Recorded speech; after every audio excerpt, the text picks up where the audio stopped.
I'm so excited to be here today with Cari Donaldson, author of Pope Awesome, How I Found God, Had Kids, and Lived to Tell the Tale. Welcome to The Gist, Cari. Hi, thank you so much for having me on. I'm thrilled to have you here. You know, yesterday I started freaking out a little bit about coming on. So I thought, I'm going to prep, I'm going to be really ready. So I started doing core exercises, so I could drop like a quick 20, 30 pounds before coming on. And I woke up this morning and my abs hurt so bad now, I can't even suck it in. So I'm actually worse off. You look great. You look great. It goes to show that core muscles are evil and we don't need them. Yeah, absolutely. So, well, obviously you have a sense of humor and you're realistic about your approach to life, and that's what I really loved about your book. Thank you. Is that kind of honesty, honest sharing, and sometimes that's a humiliating thing to do, and you do it really well in a way that I think is really uplifting. Can you tell me a little bit about what inspired you to put together that book? It actually, I never expected to put together that book. Someone had approached me about writing a book, and I had never thought about it. And I put together a book proposal and submitted that, and they ultimately said, yeah, no thanks, we're not interested. So I shopped the book around, and Sophia Institute Press said, yes, we're interested in publishing that book. And they hooked me up with an editor, and the first time I spoke to the editor, he said, this book proposal, I don't really like it. Let's tell your conversion story instead. So that's sort of how it came around. So yes, it was a long, winding trip that I just was sort of along for the ride. Okay, so just to get viewers a little bit familiar, potential readers of your book, that they will, what's your background? You go from being an atheist, from being a radical feminist, to being a pro-life mom of many kids in the Catholic Church. I mean, that's a long journey. Right. Well, actually, I was raised Presbyterian.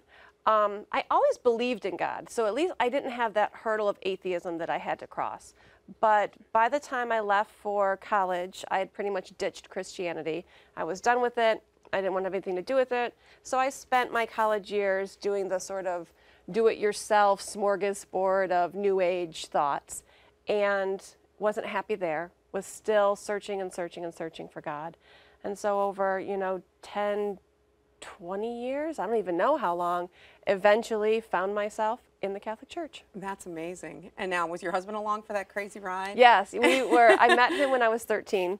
Wow. I knew I was going to marry him when I was 14. It took him a little longer to get on board with that plan, but yeah, story.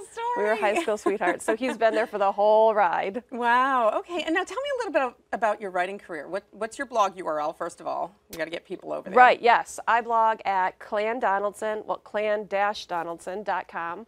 I started blogging about 7 years ago as a way to sort of keep my mom and my mother-in-law, full of pictures of the kids because we didn't live close to them.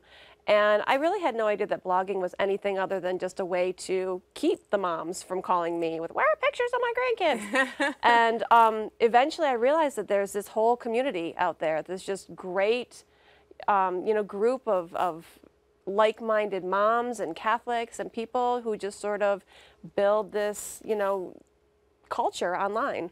And what do you think, because I've been part of that community as well, and I love it, and I love the kind of support you can get there. Yeah. Do you see some drawbacks to that kind of community, the online connections that people make? I mean, I know you're a big part of that online. Right. You've got a big following online. And but do you see that there's some limitations there? I do. I think that it's easy to make a sort of echo chamber. Mm-hmm. So, you're in your little Catholic bubble and you never really have to come out of it. Mm-hmm. And so it's easy to, think that everybody thinks exactly like you think because you've cultivated this perfect sort of world online and with your blog.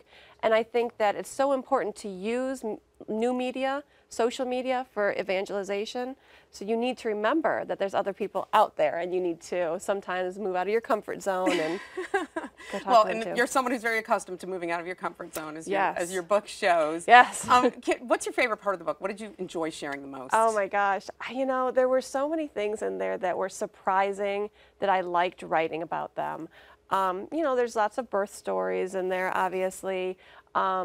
I was most uncomfortable writing about my husband's and our romance, which, the editor really wanted me to get into, but I didn't. I think one of my favorite ones was the story of how our van broke down on the hottest day of the year, halfway up a mountain. We live in a mountain valley, and I had all the kids with me, and we were escaping to Cabela's for air conditioning, because we don't have air conditioning. And just this sort of, I think it really summed up the sort of just happy craziness of life that, you know, of course my car would break down in the middle of a mountain on the hottest day of the year.